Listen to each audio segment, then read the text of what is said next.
Welcome back to YouTube channel economics आसान है। Guys, आज हम डिस्कस करने वाले हैं एडीएएस अप्रोच को कि इकोनॉमी में इक्विलिब्रियम कब आएगा, जब एडी इक्वल हो जाएगी एएस के, मतलब एग्रीगेट डिमांड इक्वल हो जाएगी एग्रीगेट सप्लाई के। तो क्या है एडीएएस अप्रोच, कैसे हम फाइंड आउट करेंगे कि कब इकोनॉमी इक्विलिब्रियम में आएगी, कैसे हम डिटरमाइन करेंगे इनकम, आउटपुट एंड एम्प्लॉयमेंट को, डिटेल में इसको देखते हैं। सो गाइस, बात करें एडीएएस अप्रोच की, तो इकोनॉमी इक्विलिब्रियम में कब आएगी, जब एग्रीगेट डिमांड इक्वल हो जाएगी एग्रीगेट सप्लाई के। तो जब हम डिटरमाइन कर रहे हैं एडीएएस अप्रोच से इक्विलिब्रियम, तो कुछ अजम्पशंस लेकर चल रहे हैं। क्या अजम्पशन लेके चल रहे हैं कि हमारी इकोनॉमी में सिर्फ कितने सेक्टर है, 2 सेक्टर है, हाउस होल्ड एंड फर्म। हमारी जो इन्वेस्टमेंट है वो कैसी है, ऑटोनोमस है, मतलब इनकम के साथ वेरी नहीं करेगी, इनकम का कोई इफेक्ट नहीं पड़ने वाला है। जो हम आउटपुट डिटरमाइन कर रहे हैं वो शॉर्ट रन में डिटरमाइन कर रहे हैं, ठीक है। तो ये हमारी क्या है, कुछ अजम्पशंस है। अब कैसे डिटरमाइन करेंगे, एडी क्या होता है हमारा C प्लस आई, एएस क्या होता है हमारा C प्लस एस और इक्वल होता है इनकम के। तो जब हमारी एग्रीगेट डिमांड इक्वल हो जाएगी एग्रीगेट सप्लाई के, तो इकोनॉमी इक्विलिब्रियम में आ जाएगी। तो स्केड्यूल के थ्रू समझो, एम्प्लॉयमेंट ले रही हूं यहाँ पे 0, 10, 20, 30, 40, 50, 60। इनकम क्या है मेरी 0, 100, 200, 300, 400, 500, 600। कंजम्पशन क्या करता है, इनकम के साथ डायरेक्टली वेरी करता है, और जीरो लेवल ऑफ इनकम पर जो कंजम्पशन होता है वो क्या कहलाता है, ऑटोनोमस कंजम्पशन कहलाता है।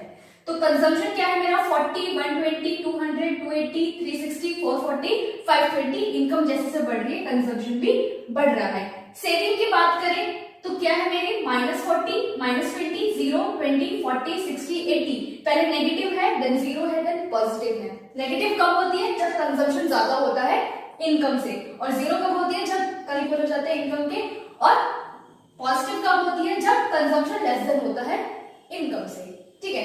इन्वेस्टमेंट की बात करें तो मैंने बताया कि कैसी है, ऑटोनोमस है, इनकम के साथ वेरी नहीं करती है। इनकम क्या हो रही है, इंक्रीज हो रही है, बट इन्वेस्टमेंट क्या रहेगी, सेम रहेगी, इनकम के साथ वेरी नहीं करेगी, इनकम का कोई इफेक्ट नहीं पड़ता, ऑटोनोमस इन्वेस्टमेंट है। तो 40, 40, 40, 40 क्या रहेगी, सेम रहेगी हर लेवल ऑफ इनकम पर।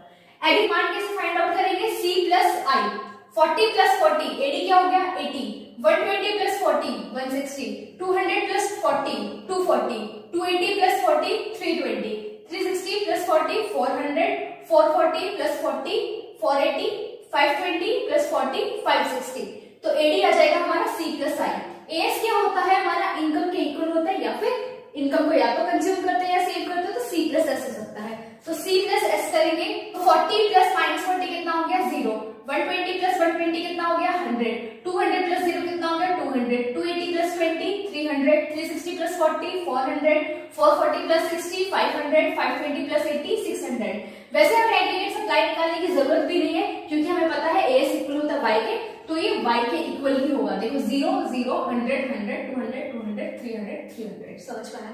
अब हमारी अप्रोच क्या है कि जब एडी इक्वल हो जाए एएस के, तो इकोनॉमी इक्विलिब्रियम में आ जाएगी। तो देखो कहां पर एडी इक्वल आ रही है एएस के, तो 400, 400, यहां पर क्या आ रही है हमारी, एडी इक्वल है एएस के, तो इकोनॉमी इक्विलिब्रियम में आएगी जब एडी कितनी है 400 है, और एग्रीगेट सप्लाई भी कितनी है 400 है। इसको हम बोलते हैं इफेक्टिव डिमांड। इफेक्टिव डिमांड का मतलब है कि जितनी इकोनॉमी में डिमांड है उतनी ही क्या है, सप्लाई है। तो 400 ही डिमांड और 400 ही क्या है, सप्लाई है, तो इफेक्टिव डिमांड है, इकोनॉमी इक्विलिब्रियम में है। ग्राफिकली किस तरीके से रिप्रेजेंट करेंगे, देखो एक्सिस पे ले रही हूं मैं income, output, employment, Y axis पे ले रही हूं मैं एग्रीगेट डिमांड। एग्रीगेट डिमांड क्या होती है C प्लस आई, और इनकम इक्वल होती है एएस के। एएस क्या होता है, C प्लस एस होता है। जो हमारा इनकम का कर्व है या एएस का कर्व है, वो ओरिजिन से स्टार्ट होकर अपवर्ड स्लोपिंग बनता है, 45 डिग्री का एंगल बनाता है। एडी की बात करें तो अबव द ओरिजिन स्टार्ट होता है, क्योंकि जीरो लेवल ऑफ इनकम पर भी कंजम्पशन होता है, जिसको ऑटोनोमस कंजम्पशन बोलते हैं। तो एडी C प्लस आई क्या होगा हमारा, अबव द ओरिजिन स्टार्ट होगा, अपवर्ड स्लोपिंग बनेगा ये भी, क्योंकि इनकम जैसे से बढ़ेगी एग्रीगेट डिमांड भी बढ़ेगी। अब जहां पर एग्रीगेट सप्लाई और एग्रीगेट डिमांड मीट कर रही है, वो हमारा क्या कहलाएगा, equilibrium point. Aggregate demand equal हो जाएगी एएस के, और वाई क्या है हमारा, इनकम, आउटपुट एंड एम्प्लॉयमेंट है एट इक्विलिब्रियम लेवल पर, जो कि हमारा क्या है 400 है।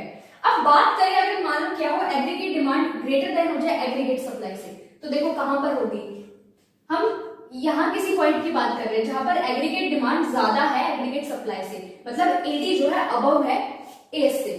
तो इस केस में क्या होगा, क्योंकि वापस से हमें कहां जाना है, इक्विलिब्रियम में जाना है, तो एडी जब ज्यादा है एएस से, मतलब लोग डिमांड ज्यादा कर रहे हैं, सप्लाई कम है, तो प्रोड्यूसर्स क्या करेंगे, सप्लाई बढ़ाएंगे, तो एम्प्लॉयमेंट बढ़ेगी, आउटपुट बढ़ेगा। कब तक ऐसा होगा, जब तक दोबारा इकोनॉमी इक्विलिब्रियम में ना आ जाए, एडी इक्वल ना हो जाए एएस के। देन आता है कि एडी लेस देन है एएस से।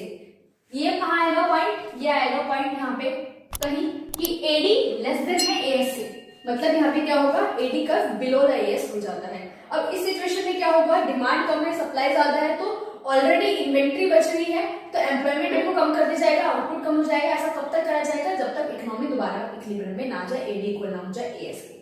सो गाइस, बहुत डिटेल में हमने समझा कि एडी एएस अप्रोच से किस तरीके से इक्विलिब्रियम फाइंड आउट करेंगे। नेक्स्ट क्लास में हम सीखेंगे एसआई अप्रोच से कैसे हम फाइंड आउट करेंगे इकोनॉमी इक्विलिब्रियम में कब आएगी। सो गाइस, आज के लिए इतना ही, मिलते हैं नेक्स्ट क्लास में। Thank you.